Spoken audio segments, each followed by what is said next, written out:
Welcome to our channel. Today we how to transfer account ownership to a spouse with Chase, detailed guide step by step clearly.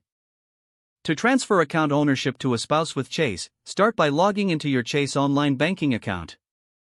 Once logged in, navigate to the Accounts tab on the main dashboard. Select the account you wish to transfer ownership of. Look for the Account Services option, usually found on the left sidebar. Click on Account Services to reveal a drop-down menu. From the options listed, choose Transfer Ownership. Read through the information provided about the ownership transfer process.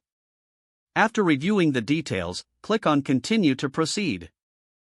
You may need to verify your identity with a security code or password. Once verified, fill in the required information for the new account owner.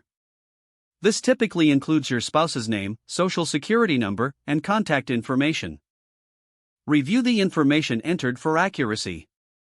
After confirming that all details are correct, click on Submit to initiate the transfer.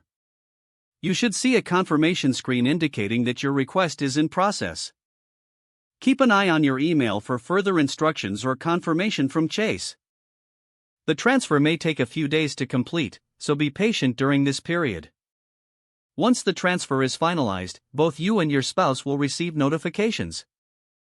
Finally, ensure your spouse logs into their new account to confirm ownership has been successfully transferred. If the page does not load, refresh the browser or try again in a private or incognito window. Make sure you are using the correct email address, then retype it carefully to avoid small typos. If your password is not accepted, use the Reset option and create a new strong password you can remember.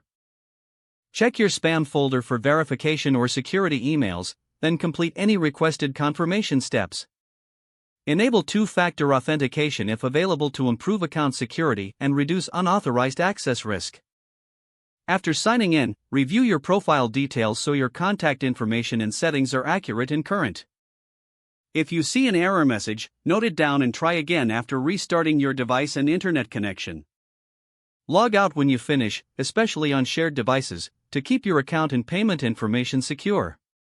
If the page does not load, refresh the browser or try again in a private or incognito window. Make sure you are using the correct email address, then retype it carefully to avoid small typos. If your password is not accepted, use the Reset option and create a new strong password you can remember. Don't forget to like this video and subscribe to our channel for more step-by-step tech guides.